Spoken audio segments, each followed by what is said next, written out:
in the war, when you meet the unbelievers, you smite at the neck. I am asking you a question. If a robber enters your house, what will you do? Will you give him a cup of tea? No, but he's not talking about. I'm asking you, will you a cup of tea?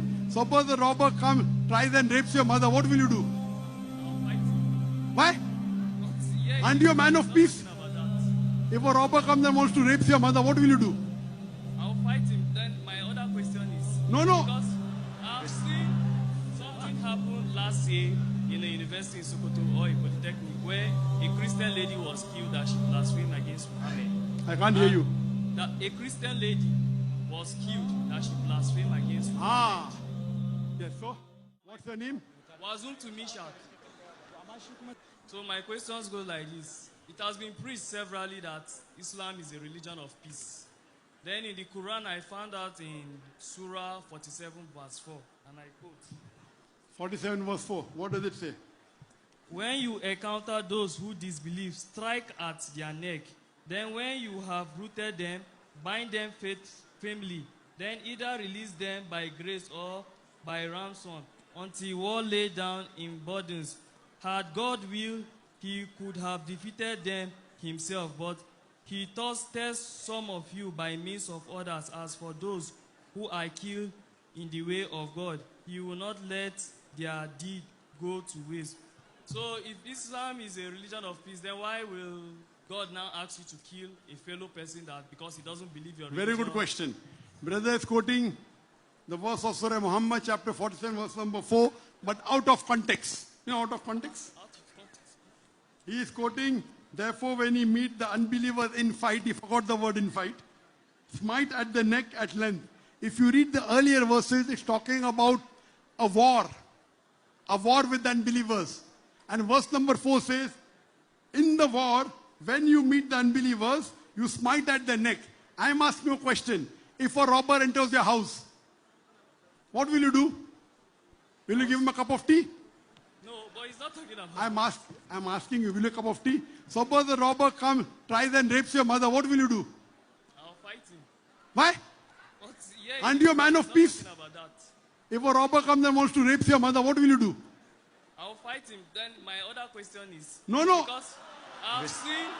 So allow me to learn now. But this is not a robber. This is talking at read number 1. Go from verse number 1. Those who reject Allah and hinder in their part. Those who believe and do righteous deed.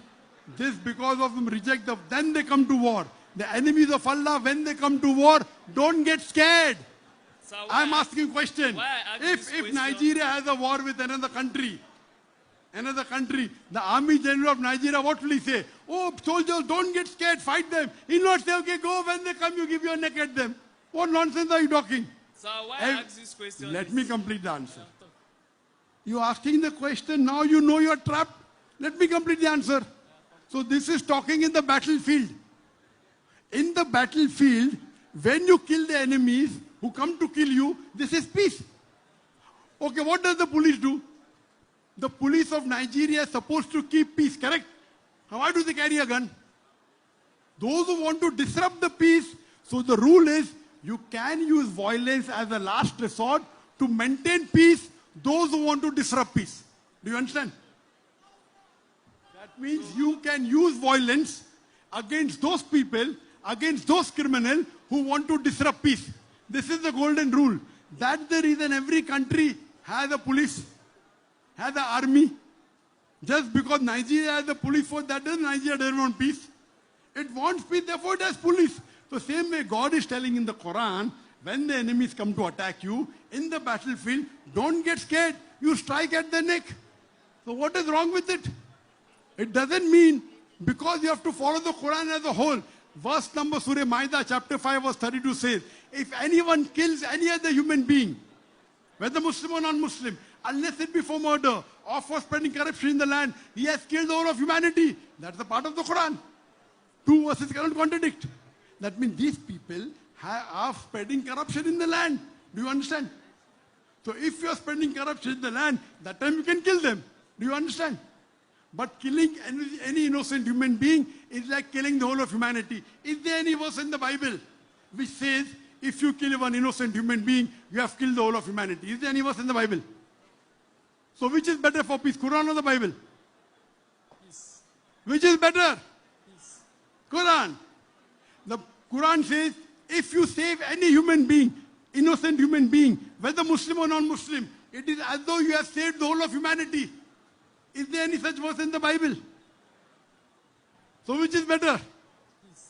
At the same time, in the battlefield, when the enemies come and disrupt peace, fight them, kill them, no problem. But, Do you understand? Let me say something. Why I ask this question is Have that- you understood the answer? Yes, I have understood. Now do you understand that Quran is talking about peace? Okay, sir. Why I ask these questions? Because last year, No, why you asked, I don't want to know. You asked a question, I don't want to know why you asked. You got the answer, khalas, matter is over. I want to give you a reference to the question. Why Sorry? it came up. I want to give you a reference. You already gave the reference, I already gave the answer. Something happened last year in a university in Sokoto or a polytechnic where a Christian lady was killed that she blasphemed against Muhammad. I can't hear you. That a Christian lady was killed that she blasphemed against Muhammad. Ah, yes, so? You get? So, and I observed that when a Christian and a Muslim are interacting religious discussion and the Muslim gets provoked, you kill you that you blaspheme. The brother asked the question, there was a Christian lady who did blasphemy. So the rule of the Quran is Surah Maida, chapter number 5, verse number 33. Anyone who wages the war against Allah or His Rasul, you either execute them, or you chop off the opposite hands or live, or crucify them, or exile them. There are 4 options. Anyone who wages a war against Allah and His Rasul, anyone does blasphemy, either execute, either chop opposite hands and legs, or crucify, or exile. 4 options. Now why they took the option of that, you have to ask them. So this is the rule of Allah in the Quran. You cannot blaspheme God. It's a big sin.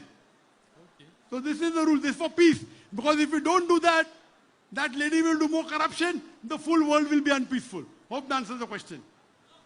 Thank you. Doctor, you can take your seat. Thank you very much. Thank you very much.